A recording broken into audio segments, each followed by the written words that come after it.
رات کو باروندہ جیکی سے ملاقات ہوئی۔ وہ کمزور تر ہوتا جا رہا تھا، گاہے بگاہے اسے تیز بخار بھی ہو جاتا تھا، لیکن وہ اپنا ہر دکھ درد شراب میں ڈبوئے ہوئے تھا۔ نشے کی وجہ سے اس کی خوش طبعی بھی برقرار رہتی تھی۔ میں نے اسے ساپہر والی کارکردگی بتائی۔ وہ بہت خوش ہوا، کہنے لگا، میں سمجھ گیا، یہ ہندو اکھاڑے کے لوگ ہیں۔ یہ تو کافی سخت جان ہوتے ہیں۔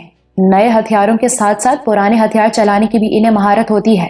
اگر تم نے انہیں نیچا دکھایا ہے تو اس کا مطلب ہے کہ میری محنت بالکل ہی بیکار نہیں جا رہی۔ بالکل ہی بیکار نہیں جا رہی سے کیا مطلب؟ کیا آپ میری کارکردگی سے مطمئن نہیں ہو؟ مطمئن تو ہوں، لیکن پوری طرح نہیں، اس نے کہا، پھر میری پنڈلی کی طرف اشارہ کرتے ہوئے بولا، یہ کیا باندھ رکھا ہے؟ میں نے بتایا ہے نا، یہاں چوٹ لگی ہے، کافی خون بہا ہے۔ یہی تو مسئلہ ہے، تم چوٹ کو چوٹ سمجھ رہے ہو، تم اس سے خوفزدہ ہو، تم نے اسے چھپا دیا ہے، باندھ دیا ہے۔ کیا تم نے کبھی کسی جنگلی جانور، شیر، چیتے، ٹائیگر وغیرہ کے بارے میں بھی سنا ہے کہ اس نے زخم پر پٹی باندھی، دوا لگائی؟ حالانکہ انہیں زخم لگتے ہی رہتے ہیں اور ہم سے زیادہ تیزی کے ساتھ ٹھیک بھی ہوتے رہتے ہیں۔ فطرت خود سب سے بڑا مرہم ہے۔ میں سمجھا نہیں۔ اگر سمجھنا چاہتے ہو تو آہستہ آہستہ سمجھ میں آنے لگے گا، اس نے کہا، اور میری پنڈلی کی پٹی اپنے ہاتھ سے کھول دی۔ اس دن مجھے ایک نیا تجربہ ہوا۔ زخمی پنڈلی کے ساتھ ہی میں نے اور جیکی نے سخت ترین مشق کی۔ میرے زخم سے پھر خون رسنے لگا، میرا پاؤں لہو رنگ ہو گیا۔ زخم پر لگنے والی پہلی ایک دو ضربوں نے مجھے تکلیف دی، لیکن پھر یہ تکلیف ایک طرح کی توانائی میں بدلنے لگی۔ ہر بار جب زخم پر چوٹ لگتی تو میرے اندر ایک ہیجان سا پیدا ہوتا، ایک تلخ لہر ابھرتی اور آتش بن کر میرے رگوں پہ میں دوڑ جاتی۔ میں درد اور برداشت کے نئے پہلوؤں سے آشنا ہو رہا تھا۔ اس رات باروندہ جیکی کو ایک بار پھر کھانسی کا شدید دورہ پڑا۔ یوں لگا کہ اس کی سانس رک جائے گی۔ اس کا ہڈیوں کا بھرا جسم پسینے سے شرابور ہو گیا۔ میرا دل چاہا کہ جیکی تک وہ اطلاع پہنچا دوں جو میں نے کئی دن سے خود تک محدود رکھی ہوئی ہے، لیکن پھر یہ سوچ کر چپ رہا کہ اگر یہ اطلاع غلط ثابت ہوئی تو جیکی کو اضافی دکھ برداشت کرنا پڑے گا۔ ابھی تک کپتان اجے کو نیل پانی میں شکنتلا کی موجودگی کا کوئی ٹھوس ثبوت نہیں مل سکا تھا۔ بہرحال وہ تندہی سے اپنی کوشش میں لگا ہوا تھا۔ اگلے 3 دن تک سلطانہ اور تلال راجپوت کی تلاش شدومت سے جاری رہی، مگر ان کا کوئی سراغ نہیں ملا۔ گھوڑے پر داغے ہوئے نمبر سے بھی کوئی خاص پیش رفت نہیں ہو سکی تھی۔ اس سلسلے میں 3 مختلف افراد مشکوک قرار دیے گئے تھے اور ان سے پوچھ گچھ ہو رہی تھی۔ اکھاڑے سے جو نوجوان پکڑے گئے انہوں نے کئی انکشافات کیے۔ ان کی باتوں سے اندازہ ہوتا تھا کہ حکومت جارج وغیرہ کو نیل پانی میں مسلمانوں اور ہندوؤں کی ہم آہنگی ایک آنکھ نہیں بھا رہی۔ نیل پانی میں مسلمان اکثریت میں تھے، اس کے باوجود وہ ہندوؤں کے ساتھ رواداری سے رہ رہے تھے۔ اس رواداری اور ہم آہنگی کو ختم کرنے کے لیے حکم نے اپنے سازشی عناصر یہاں چھوڑے ہوئے تھے۔ اس کی ایک مثال 4 دن پہلے اکھاڑے میں ہلاک ہونے والا شخص ستیش آنند تھا۔ یہ شخص ہندو نوجوانوں میں مراد شاہ وغیرہ کے خلاف زہریلا پروپیگنڈا کر رہا تھا۔ اس کا کہنا تھا کہ مراد شاہ اور اس کے ساتھی چھوٹے سرکار پر حاوی ہو چکے ہیں اور عنقریب اپنا مذہب بدل کر مسلمان ہونے والا ہے۔ وہ مسلمان عالموں کے پاس بیٹھتا ہے، ان کی باتیں سنتا ہے، اس کی ہمدردیاں دن بدن مسلمانوں کے ساتھ بڑھتی جا رہی ہیں، وغیرہ وغیرہ۔ سلطانہ کی گمشدگی نے مجھے ازحد مضطرب کر رکھا تھا۔ مجھے ہر گھڑی دھڑکا لگا رہتا تھا کہ اچانک اس کے بارے میں کوئی اندوہناک خبر آ جائے گی۔ اس کی تلاش میں چھوٹے سرکار کے ہرکارے دور دور کی خاک چھان رہے تھے۔ میں خود بھی دیوان سے باہر نکل کر اس تلاش میں شریک ہونا چاہتا تھا، لیکن چوہان نے مجھے سختی سے منع کر دیا تھا۔ اس نے کہا تھا، تم ایک بات بھول رہے ہو تابش، تم آزاد ہو کر بھی آزاد نہیں ہو۔ تمہارے اندر چپ موجود ہے اور یہاں نیل پانی میں حکم کے بہت سے جاسوس موجود ہیں، وہ تمہیں کسی بھی وقت ٹریس کر سکتے ہیں۔ اس نے مجھے اینٹینا والی بات بھی یاد دلائی اور کہا کہ اب مجھے اس بارے میں کوئی شک و شبہ نہیں ہونا چاہیے۔ وہ تو اس بات پر بھی ناخوش تھا کہ میں نے 3-4 دن پہلے بازار میں اچانک ستیش کو دیکھ کر اس کا اندھا دھند تعقب شروع کر دیا تھا۔ اس کا کہنا تھا کہ میں سیکیورٹی کے بغیر بالکل دیوان کی عمارت سے باہر نہ نکلوں۔ ننھا بالو بھی آج کل بہت مضطرب تھا۔ ماں کی دوری اکثر اس کی آنکھوں کو آنسوؤں سے لبریز رکھتی تھی۔ وہ اسے باہوں میں نہیں لیتی تھی، اسے اپنا دودھ نہیں پلاتی تھی، لیکن اس کے قریب تو رہتی تھی، اسے اپنے پہلو میں لیٹنے کی اجازت تو دیتی تھی۔ مگر اب تو کچھ بھی نہیں تھا۔ وہ ملازمہ صفیہ کی گود میں بلکتا رہتا تھا۔ اب بھی وہ یہی کچھ کر رہا تھا۔ اس کی درد بھری آواز سن کر میں اس کے پاس چلا گیا۔ صفیہ اسے باہوں میں لیے برآمدے میں چکرا رہی تھی، ساتھ ساتھ وہ لاڈ بھرے انداز میں اسے پچکار رہی تھی، کاکے کی امی جان آئے گی،